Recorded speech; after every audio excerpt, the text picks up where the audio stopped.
Welcome to Purple Church of Jesus. There you go, Mr. Applejacks.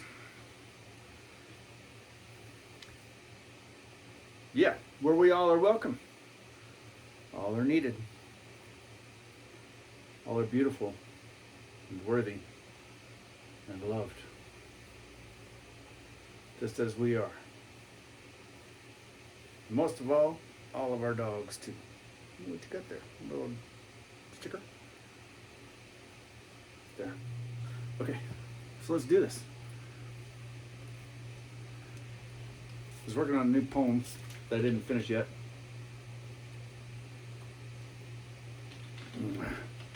But that is the title of our Not a Sermon today. Applejacks helped me write it. He wanted me to know what was important to write about. So we're going to have a moment of meditation first, like we do.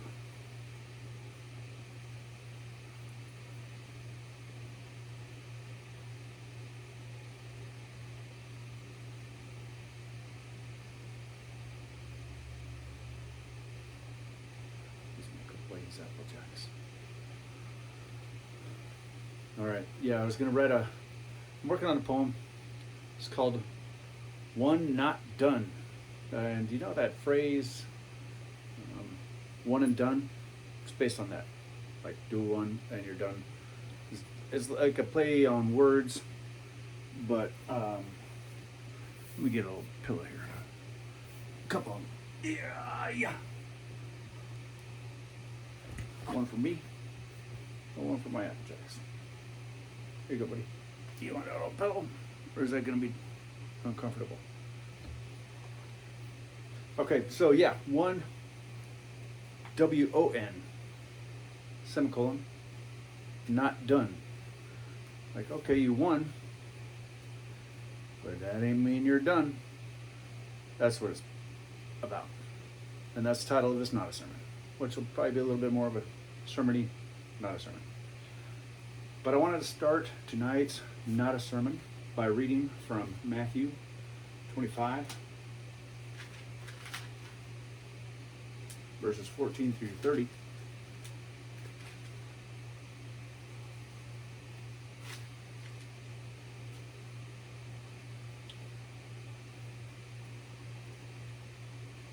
Matthew 25. You want to read this one, buddy? Verses 14 through 30. Here we go. Here's a little story for you. A little story from Jesus, okay? Matthew 25, 14 through 30. The parable of the talents. For the kingdom of heaven is like a man traveling to a far country, who called his own servants and delivered his goods to them. And to one he gave 5 talents, to another 2, and to another 1, to each according to his own ability. Didn't give him more than he could carry. And immediately he went on a journey. Then he who had received the 5 talents went and traded with them, and made another 5 talents. And likewise he who had received 2 gained 2 more.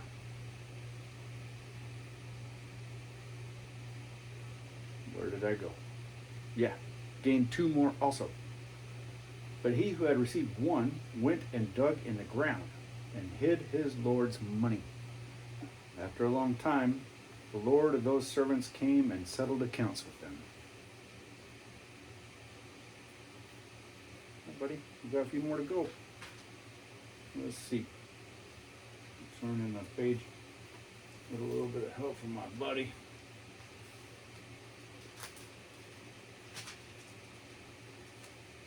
So when he who had received 5 talents came and brought 5 other talents, saying, Lord, you delivered to me 5 talents. Look, I have gained 5 more talents besides them.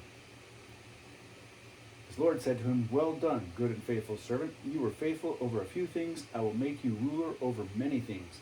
Enter into the joy of your Lord. He also, who had received 2 talents, came and said, Lord, you delivered to me 2 talents. Look, I have gained 2 more talents. besides them. His Lord said to him, Well done, good and faithful servant. You have been faithful over a few things. I will make you ruler over many things. Enter into the joy of your Lord. Then he who had received the 1 talent came and said, Lord, I knew you to be a hard man, reaping where you have not sown, and gathering where you have not scattered seed. And I was afraid, and went and hid your talent in the ground. Look there, you have what is yours. Still sitting there in the ground. But his Lord answered and said to him, You wicked and lazy servant, you knew that I reap where I have not sown, and gather where I have not scattered seed. So you ought to have deposited my money with the bankers, and at my coming I would have received back my own with interest. So take the talent from him and give it to him who has 10 talents. Because he's doing stuff with his, even though he already has a lot. For to everyone who has more will be given, and he will have abundance. But from him who does not have, even what he has will be taken away. And cast the unprofitable servant into the outer darkness. There will be weeping and gnashing of teeth. So, we're talking about talents. Magnifying our talents. Parable of the talents. I should magnify dogs. I should just have lots of dogs. Appetites. But as you and me. Parable of talents, specifically with the direction of multiplying our talents versus burying them and saving them for later, is a parable that I'll bet. Let me put a little bookmark in there. There's there. Parable that I'll bet a lot of people who have spent time reading the Bible and listening to stories about the parables of Jesus are already familiar with. Remember, he said this is like the kingdom of heaven. That's how he started it.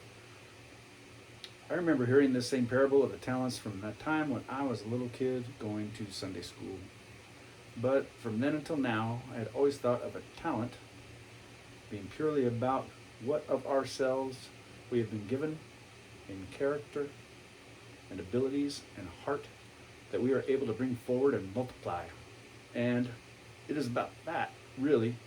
But I have also wondered about the burying part of the story with the person who had been given 1 talent. Of course, it's easily understood as being one who doesn't develop their talents, who doesn't shine their light for people to see in testimony of Jesus Christ, whether by example or by words, but is also, back in those Bible times, an actual measurement of physical weight. So I looked it up and found that a talent was the largest unit of weight in the ancient world, measuring in at the equivalent of what we would measure as approximately 75 to 76 pounds today. Maybe you didn't know that either. I didn't, until I looked it up. And thinking of it that way, imagine the heft of carrying 5 talents, or 375 pounds, multiplied by the time their master returned, multiplied to 750 pounds, or 2 talents being 150 pounds, multiplied to 300 pounds, or 1 talent, only 75 pounds, buried for later. And those were the weights that they used to measure gold or silver, stuff like that. So, for some reason, for me at least, thinking of these talents with this method of measuring resonates a little bit more. Don't get me wrong, thinking of magnifying our talents also relates to talents as we use the word now. Like I can sometimes sort of try to play the banjo, and through practicing a whole lot can someday play, maybe, the super duper banjo great, or who knows. I could magnify my talents even further by learning to play a fiddle, or a bass, a harmonica, or a whole drum kit, and sing all at the same time. All for Jesus. That would be fantastic. Applejack's. I've been praising God through music everywhere that I went. I still want to do that. Hopefully more people will be drawn to him than repelled. And I guess that's the whole magnifying part of where developing my talent comes in. Yeah. So I can draw people to him instead of repel them going, what is that noise? Thinking of a talent as a measurement of actual physical weight also tracks in its own way. When you think about gym bros who brag about how much they can bench or outbench each other, there are legit gut level man grunts associated with that type of lift, even becoming a competition with brag rights attached to it for some. Although the burying it for a later part of the parable doesn't really fit that part of the talent weightlifting part of things very well. Then, reading further from Matthew 25, remembering that early in this same chapter that we read from during the last month's Not a Sermon, Jesus has spent the first few verses pouring out heaping levels of scorn on which group was it again? Not any of our country's current pastime of name your slur, right? His scorn over and over again was saved for who? The hypocrites.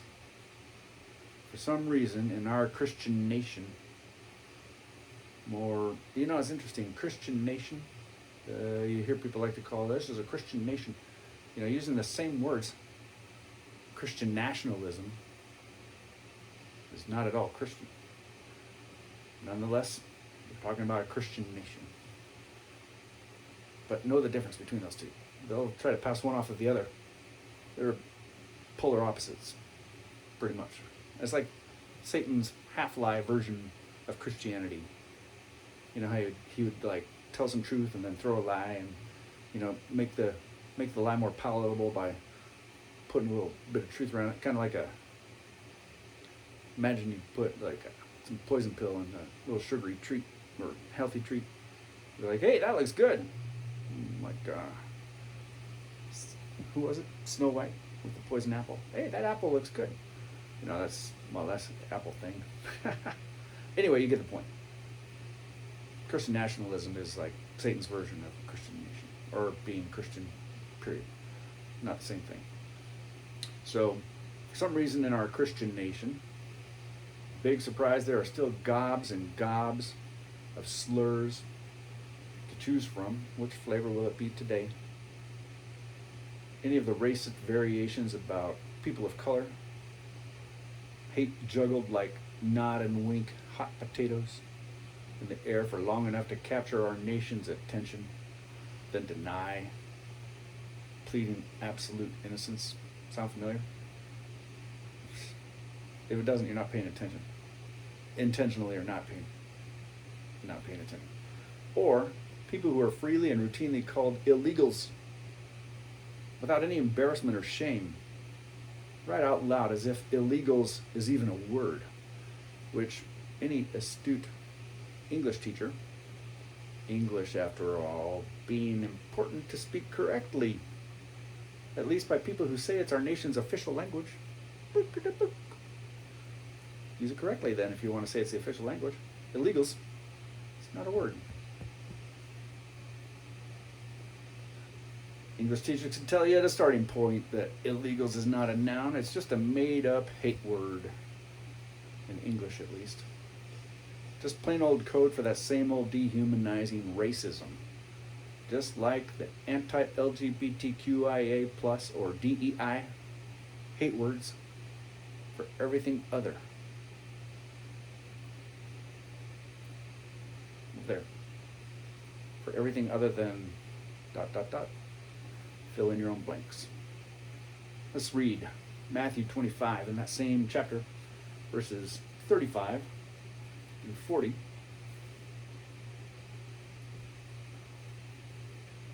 Let's see. Back page. Let's go to here. For I was hungry. This is all red letter. This is all Jesus talking. For I was hungry, and you gave me food. I was thirsty, and you gave me drink. I was a stranger, and you took me in. I was naked, and you clothed me. I was sick, and you visited me. I was in prison, and you came to me. This is what a Christian nation would be doing, following Christ. I was in prison, and you came to me. Then the righteous will answer him, saying, Lord, when did we see you hungry and feed you, or thirsty and give you drink? When did we see you a stranger and take you in, or naked and clothe you? Or when did we see you sick or in prison and come to you? And the king will answer and say to them, Assuredly I say to you, inasmuch as you did it to one of the least of these my brethren, you did it to me. You know, I can't help but think while reading that set of verses,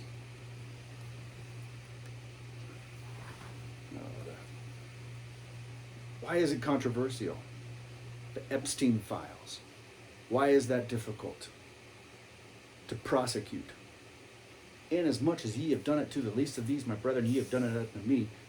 I mean, that's not even going to where he was with how you treat children. You know, what happens to people who abuse them, who lead them away from him. You know, and this Christian nation sure has a complicated time trying to figure out what to do about pedophiles that have billions of dollars and have lots of power. Suddenly it's more complex. Suddenly we have little conflict of interest, yes, conflict of conscience for sure. In this Christian nation where Jesus spells it out clearly, I don't know how much more clear you could be about right and wrong when it comes to child sex trafficking, period. Throw in that it's a bunch of billionaires and power brokers tossing kids back and forth like pawns. Come on. I got off track, but golly, there's so much BS going on with this Christian nation right now while they, like I said, Christian nationalism has nothing to do with Christianity. Anyway, so, inasmuch as ye have done it unto the least of these my brethren, ye have done it unto me. Thinking about that in the light of how we treat minorities in our country. It's interesting to me how hatred and slurs still proliferate so easily in our Christian nation, where we so frequently refer to the very same Bible where Jesus gave so much emphasis to calling out the hypocrites. Well, in fact, he devoted exactly 0% of the time that he spent during his 3 whole years of holy bandwidth on what we now have firmly in place as our Christian nation's somehow politely palatable phrase, DEI. February, in case you don't already know, is Black History Month. They ain't talking about it too much, are they? In the very same month that we still don't have to look very far or look for it at all, really, to see and smell the stink of racism pollution being spewed from what calls itself the highest office in the land, always presenting such a fine example of Christ for our deeply devoted Christian nation. Bringing this to Jesus and to his parable of the magnifying and multiplying our talents in light of Black History Month. The heavy lifting, really, that talents are referring to in the responsibility associated with that. Hear this about the true hero of a man named Medgar Evers and his true hero wife, Merle. Reading this directly from African American history, which is probably banned as DEI. You can't know about history if it's anything to do with anything other than affirming white people. Anything of color, anything of DEI. All of a sudden, that's being erased from our history books, but not this one. I'm going to put it right in the middle of my not a sermon to last forever. Reading from African American history forever. About Medgar Evers and his wife, Myrlie Evers. Her babies were on the floor when the shot rang out. By the time she reached the driveway, history had changed forever. Just after midnight on June 12th, 1963. By the way, just to show how old I am, I was alive already during this. Well, it wasn't like we're talking about ancient times. Well, I'm, kind of old, but still. Just after midnight on June 12th, 1963, Medgar Evers pulled into his driveway in Jackson, Mississippi. He had spent the day organizing, investigating racial violence, pushing for voter registration. We still have a problem with voter stuff. Voter registration in a state gerrymandering much? Why are people afraid to let people's votes count? Power. Pushing for voter registration in a state where being black and bold could get you killed. He stepped out of his car, holding a bundle of t-shirts printed with the words, "Jim Crow must go." He never made it inside. A single sniper's bullet tore through his back. Inside the house, his children, trained by their father in the rituals of survival, dropped to the floor at the sound of gunfire. They already knew what to do. And then Myrlie Evers Williams opened the door. What she saw no wife should ever have to see. Her husband, bleeding into the Mississippi night. Her partner in struggle, the father of her 3 children. He died at a hospital that initially hesitated to treat him because he was black. This was in 1963 Mississippi. He was 37 years old. How many people do you know, yourself included, me included, could come even close to what this superhero did by the time he was 37? Not very many, not me. He was only 37 years old. But this story is not only about the bullet. It's about what came after. Mississippi, in 1963, a state at war with its own citizens. Gosh, does that sound like anything you would recognize today? Does to me, loud and clear. Medgar Evers was the NAACP's first field secretary in Mississippi. That title sounds administrative. It was not. He investigated lynchings. You going to find that in our history books anymore after DEI erases everything? He investigated lynchings. Those happened. No matter how much they want to erase that fact, that is the history of our country. He documented beatings. He pushed to integrate the University of Mississippi. He organized boycotts. He trained young activists. Mississippi was the stronghold of white supremacy. Think there's any more of that? Be honest, Christian nation. Mississippi was the stronghold of white supremacy. The White Citizens Council operated in suits instead of hoods, but its mission was the same: preserve segregation by any means necessary. The murder weapon traced quickly to Byron de la Beckwith, a member of that council. The evidence was clear. Justice was not. Surprised? Just ice. Justice. 2 different things. At the first trial, the district attorney openly asked potential jurors whether they believed killing a black man in Mississippi was a crime. Let that settle. He's asking the jurors, let's establish a baseline here. Do you think it's a crime to kill a black man? That had to be a question. 7 black men appeared in the jury pool and none were seated. Pretend you're surprised. The all-white, all-male jury deadlocked. The sitting governor, Ross Barnett, publicly shook the defendant's hand in the courtroom. 1963. Same today. They would just do it behind doors. A second trial ended the same way. A third was quietly abandoned. Beckwith walked free, even though all the evidence was there and he was guilty. The state had answered its own question. Kind of like you see now with ICE, is just like 5 seconds after somebody gets murdered, they're like, oh, well then that was because of, that person was a this or that, assassin, terrorist, all the names they throw out.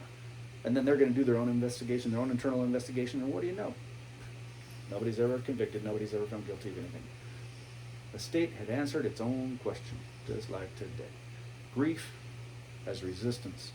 Many people would have folded under that weight. Murray Lee did not. His wife. She was 30 years old. 30. Only 30. Raising 3 children alone in a nation that had just watched her husband die on television. She left Mississippi for safety, but she did not leave the fight. She ran for Congress. She spoke across the country. She guarded Medgar's memory like sacred fire. It still is. The civil rights movement did not pause after 1963. It accelerated. That same year, the Birmingham campaign exposed police dogs and fire hoses turned on children. This is a Christian nation. How far do you think we've come from there? Come on. Honesty is important. The March on Washington echoed with I Have a Dream. 4 little girls were killed in the 16th Street Baptist Church bombing. That was all in that same year. The nation was convulsing. In 1964, the Civil Rights Act passed. In 1965, after the blood of Selma stained the Edmund Pettus Bridge, the Voting Rights Act became law, which since that time, politicians have done nothing but try to water it back down, get rid of it. Women had to fight the same, well, no, it's different, but women had to fight for their right to vote too. That's a whole nother story. Why is it? It's power. Threatened power. Does bloody, bullshitty things. So in 1964, the Civil Rights Act passed. And in 1965, after the blood of Selma stained the Edmund Pettus Bridge, the Voting Rights Act became law. But Medgar Evers' killer still slept in his own bed. And Mary Lee Evers kept asking why. My apologies if I'm pronouncing her name incorrectly, I'm trying. But she kept on asking why. 31 years. 1989. Anybody listening to this now? Well, almost. A lot of time's gone by. Some born in the 90s, and it still blows my mind. But in 1989, investigative journalist Jerry Mitchell uncovered something chilling.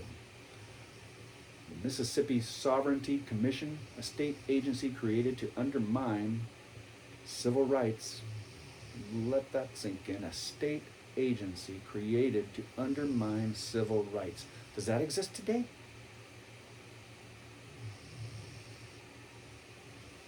These leaders had secretly assisted in shaping the original juries.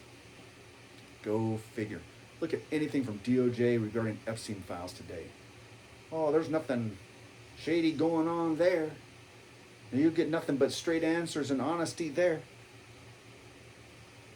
From the head of the DOJ, yeah, nothing but truth and standing up for the people of our country against crime. God dang, it's so full of nonsense and BS. The trials had not merely failed, they had been engineered. This is back in 1989, 31 years later. Murray Lee took that truth and refused to let it go to dust.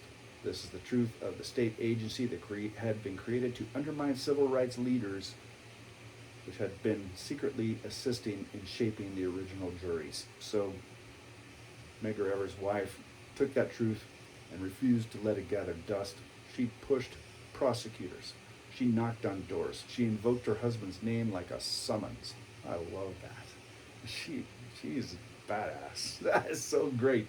In 1994, 31 years after that midnight shot, Byron de la Beckwith was tried again.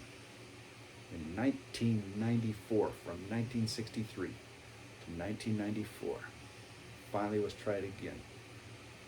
This time the jury was integrated. Scandalous all by itself. Golly, what was integration such a... I mean, people are crazy. These are people that probably went to church every Sunday and then were full of hate, and segregation after that. Probably preached it from the churches. So this time the jury was integrated. This time the machinery of Mississippi bent toward truth. That was a hard bend. Took somebody really trying. Talk about lifting weights. That was a hard bend toward truth. He was convicted of murder and sentenced to life in prison. And he died behind bars in 2001. So less than 10 years in jail, died there after 31 years from the time that he murdered Medgar Evers and got away with it.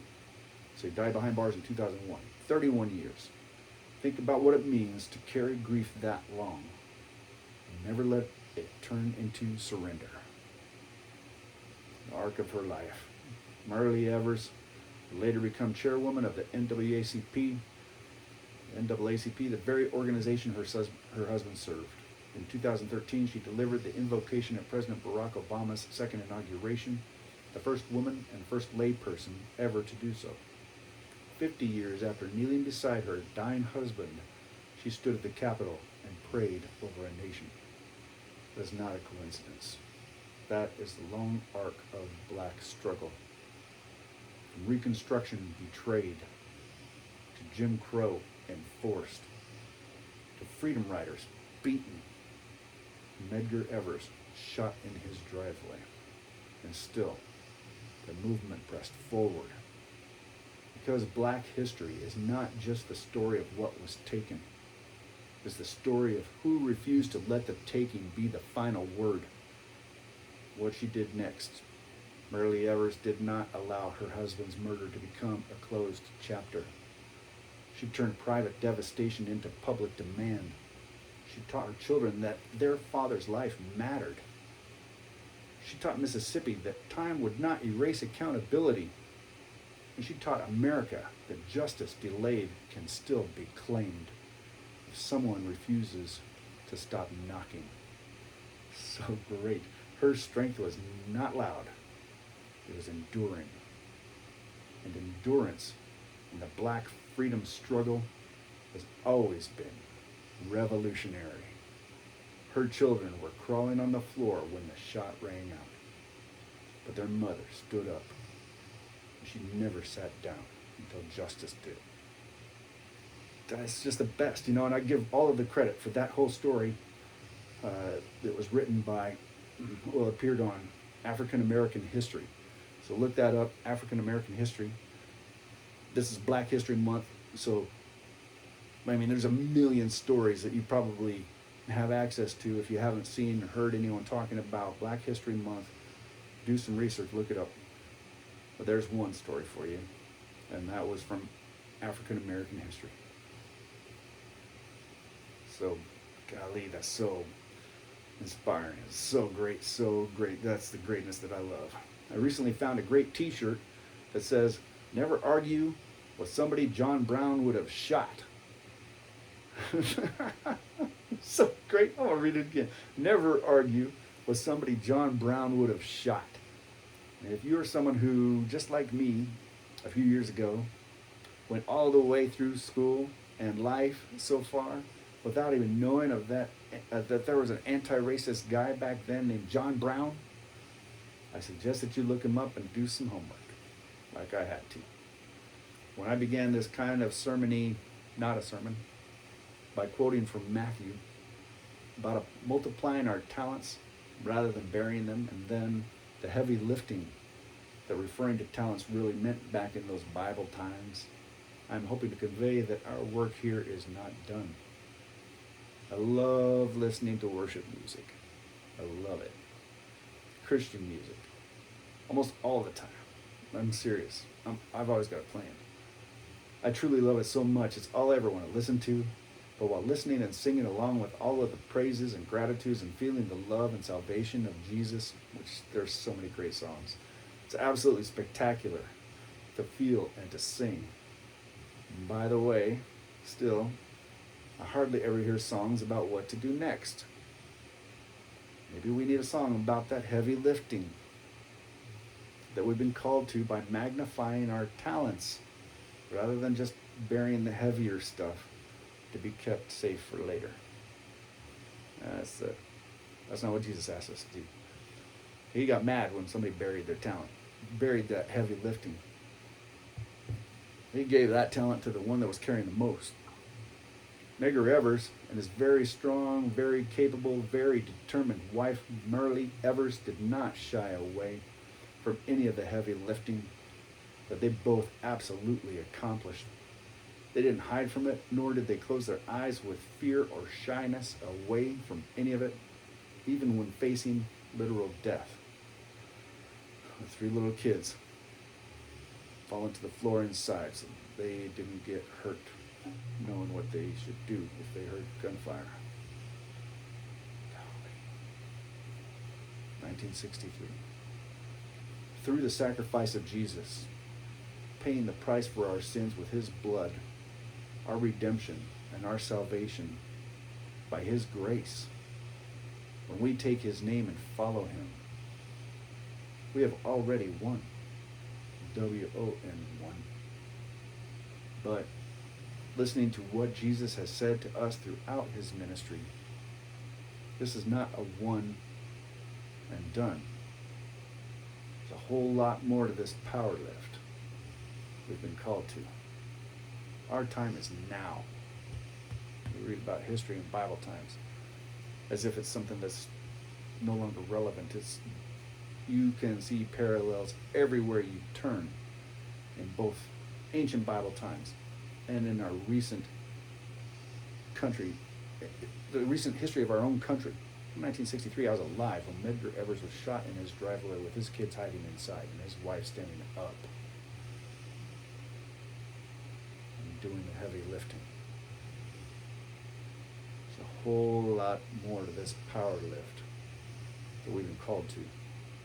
Our time is now to reflect and to represent him, just as he gave everything of himself for us with the same love and the same calling out of hypocrites that he spent his life literally showing us through his example was important to him now for us to do while we live our lives following him. I hope and I pray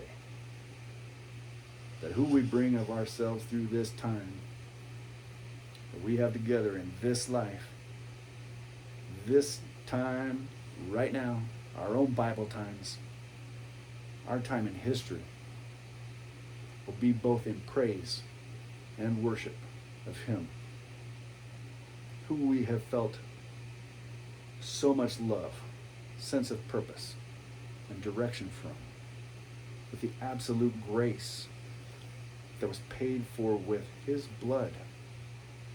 Also remembering with our praises what it truly means to follow him by following him like no other. These are the things that I wanted to bring to Purple Church of Jesus for Black History Month. It cannot be erased by any racist and all of his Kool-Aid drinkers, even from the White House. Where was I on this last bit?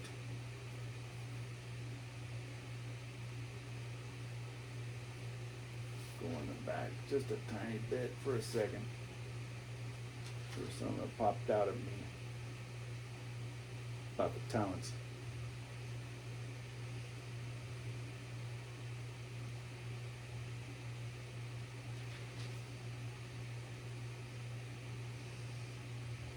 Hold on. It says after the person who turned his 5 talents into 10, he said, "You were faithful over a few things. I will make you ruler over many things. Enter into the joy of your Lord." He showed his stewardship toward those 5 talents, turned them into 10.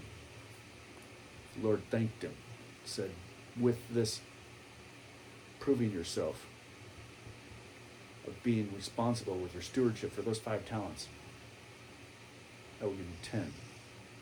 Meaning, to me, the way I read that, your work is not done. That heavy lifting that you were able to do with 5 talents worth of 75 pounds, heavy lifting for Jesus. If you're following Jesus, who did Jesus single out? Not all these people that you hear slurs about, or these little jokey memes and BS nonsense from the highest levels of political office in our country. And everybody just brushes it aside. No, it wasn't. He wasn't calling all those slurs like everybody who says they're in leadership in Christian nation either throw themselves or give permission for. No, it was the hypocrites. It was the hypocrites over and over and over and over. He called out the hypocrites. He's like, y'all say that you're Christian while you're covering up millions of pages of evidence from the Epstein files, all dealing with people with power and gigantic money and a child sex trafficking ring that lasted decades. But no, look aside. It was the hypocrites. If you're following Jesus, if you are feeling like the praise of Jesus, love Jesus, the grace and salvation from Jesus, following him, you've won. You've won. That grace covers you, covers all of us. Following him is the not done. You won. Well, that's a semicolon after that W-O-N, because you are not done, and neither am I. Get those talents dug out from the ground. Don't be shy about doing the heavy lifting that our generation faces in the name of Jesus. But that's Black History Month. Honor it. Honor the people that deserve, require, really, our honor and thanks for being brave enough, 37 years old and 30 years old, with 3 kids, known to drop and hide when they heard those gunshots, because their father knew that the heavy lifting he was doing in this Christian nation would likely result in him being killed, which it did. And it took until 94 for his murderer, known murderer, to go to prison. Justice. Justice for all. Or just ice. Get one. Who you follow, you get one. Don't be afraid to do that heavy lifting. Don't be afraid. Don't be afraid to do that heavy lifting. Guess what happens? The one that buried him. Buried the talent. Okay, I said enough. Black History Month, pay attention to it. Learn about it. Learn some of your own heroes, and there are gajillions of them. And if you're a whitey like me, was that a slur I just called myself? Does it count since I'm white? And you don't know who John Brown is, look him up. See if you can see any lessons to learn in the life that he lived bravely. Black History Month. Don't get to erase it. When I say all of these things, my beautiful dog Applejacks, humbly and meaningfully, in the name of our Lord and Savior, Jesus Christ. Amen. Peace out. And peace in. All right.